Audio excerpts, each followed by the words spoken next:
તો સમાચારોના વચ્ચે એક બીજો પણ મોટા અને મહત્વનો સમાચાર સામે આવ્યા છે રાજકોટથી। રીવાબાના નિવેદન બાદ નયનાબા જાડેજાએ પણ પ્રતિક્રિયા આપી છે। જો આપણે વાત કરીએ તો નયનાબા જાડેજાએ જણાવ્યું કે ઓવર કોન્ફિડન્સ બધું બોલી રહ્યું છે। વોર્ડ નંબર 2 માં ચૂંટણી હવે રસપ્રદ બનતી જઈ રહી છે। ભાભી અને નણંદ વચ્ચેની રાજકીય ટક્કર હાલ ચર્ચામાં છે। તો આ મહત્વના અને મોટા સમાચાર છે રાજકોટથી, જ્યાં રાજકોટમાં સ્થાનિક સ્વરાજ્યની ચૂંટણી વચ્ચે રાજ્ય કક્ષાના મંત્રી રીવાબા જાડેજાએ પહેલા નિવેદન આપ્યું હતું અને નિવેદનમાં ખાસ કરીને તેમને ત્યાં એમના જે નણંદ છે તેમને શુભેચ્છાઓ પાઠવી હતી અને જેના પછી અત્યારે હવે રાજ્ય કક્ષાના રીવાબા જાડેજા દ્વારા પોતાની નણંદ નયનાબા જાડેજાને જ્યારે શુભેચ્છાઓ પાઠવવામાં આવ્યા હતા અને તે બાદ હવે રાજકીય ચર્ચાઓ તેજ બની છે। આ નિવેદન પછી હવે નયનાબા જાડેજાએ પણ પ્રતિક્રિયા આપી છે। જણાવી દઈએ કે નયનાબા જાડેજાએ જણાવ્યું કે ઓવર કોન્ફિડન્સ બધું બોલી રહ્યું છે, બાકી સમય બતાવશે કે કોની જીત થશે અને કોની હાર। તેમણે શુભેચ્છા પાઠવવા બદલ આભાર વ્યક્ત કરતા કહ્યું કે ચૂંટણીમાં જનતાનો નિર્ણય મહત્વનો રહેશે।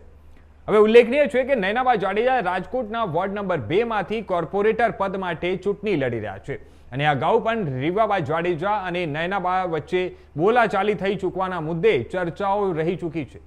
હવે જેના કારણે આ વખતની ચૂંટણી વધુ રસપ્રદ બની ગઈ છે।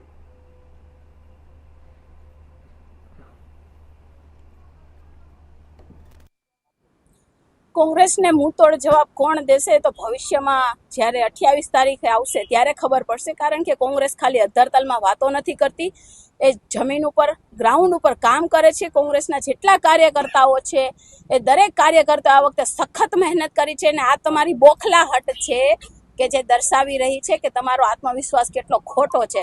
એટલું જ સત્ય હોય અને એટલું જ તમે કામ કર્યું હોય તો કેમ તમારે તમારા વિસ્તારમાં દરેક વોર્ડમાં ઉમેદવાર બદલાવાની જરૂર પડી? તમને ખબર જ છે, ભારતીય જનતા પાર્ટીને બહુ સારી રીતના ખબર છે કે અમારા જે જૂના કોર્પોરેટરો હતા જેમણે સત્તા ભોગવી છે એમણે કાંઈ કામ કર્યું નથી, કોઈ દિવસ વિસ્તારમાં ગયા નથી, કોઈ દિવસ લોકોના પ્રશ્નોને વાચા નથી આપી। એટલા માટે તો તમે આટલા બધા ઉમેદવારોને બદલાવાની જરૂર પડી। અને જો ખરેખર તમે કામ કર્યું જ હોત તો તમારે ઘરમાં બેસીને ખાલી મત જ ગણવાના હતા, પણ એ તમે નથી કરી શક્યા કારણ કે તમે ફક્ત ને ફક્ત ભ્રષ્ટાચાર કર્યો છે। કોઈ દિવસ લોકો સુધી નથી પહોંચ્યા, લોકોની વ્યથા નથી સાંભળી। એટલા માટે શુભેચ્છા છે તો મને ઘણા બધા પાઠવે છે અને મારો સમાજ પણ અમારી સાથે છે, એ બદલ હું એમનો ખૂબ આભાર વ્યક્ત કરું છું। અને ખાસ તો માં ભગવતીના આશીર્વાદ અમારી સાથે છે અને અમને પૂર્ણ વિશ્વાસ છે કે અમારી જે મહેનત છે એ રંગ લઈ આવશે। અમે જે લોકો સુધી પહોંચ્યા છીએ, એમના ઘર સુધી પહોંચ્યા છીએ, એમના પ્રશ્નોને વાચા આપી છે, એ અમારા માટે ખૂબ મહત્વનું છે અને અમારા વિજય માટેનું કારણ પણ એ જ હશે। જો આપને કોઈ શુભેચ્છા પાઠવે, ભલે સાચી રીતના હોય કે ખોટી રીતના હોય, એનો આભાર માનવો જ જોઈએ। એટલે મારા જેટલા શુભચિંતકો છે એમણે જે પણ કોઈ માધ્યમથી મને શુભેચ્છા પાઠવી એ બદલ એમનો ખૂબ આભાર વ્યક્ત કરું છું। એ ભારતીય જનતા પાર્ટીના કોઈ પણ વ્યક્તિ મને શુભેચ્છા પાઠવે તો હું એમનો આભાર વ્યક્ત કરું છું। એ ઓવર કોન્ફિડન્સ છે। અચ્છા, તો એવું હોઈ શકે ને કે હવે એ લોકો એક્સેપ્ટ કરે છે કે અમે ઈવીએમ માં સેટિંગ કરશું, એનો મતલબ એ થયો ને કે તમને કેમ આટલો કોન્ફિડન્સ છે, આટલો જુવાડ છે?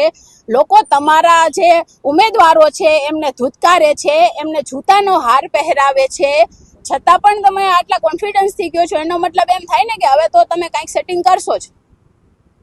એનો મતલબ એ જ થયો ને, કારણ કે તમે કોઈ ક્યાંય વિસ્તારમાં તો ગયા નથી, કોઈ કોર્પોરેટરને લોકો જનતા ઓળખતી નથી। 18 વોર્ડમાંથી એક પણ જે જૂના કોર્પોરેટરો રહી ચૂક્યા છે એમને કોઈ પણ લોકો ઓળખતા નથી કે અમારા કોર્પોરેટરો કોણ હતા।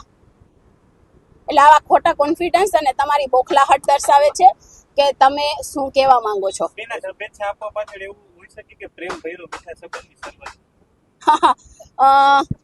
એ ભવિષ્ય બતાવશે, કારણ કે ઘણા શબ્દો અને વાક્યોના અર્થ બહુ ઘણા સમય પછી ખબર પડે છે, એટલે એ તો સમય જ બતાવે।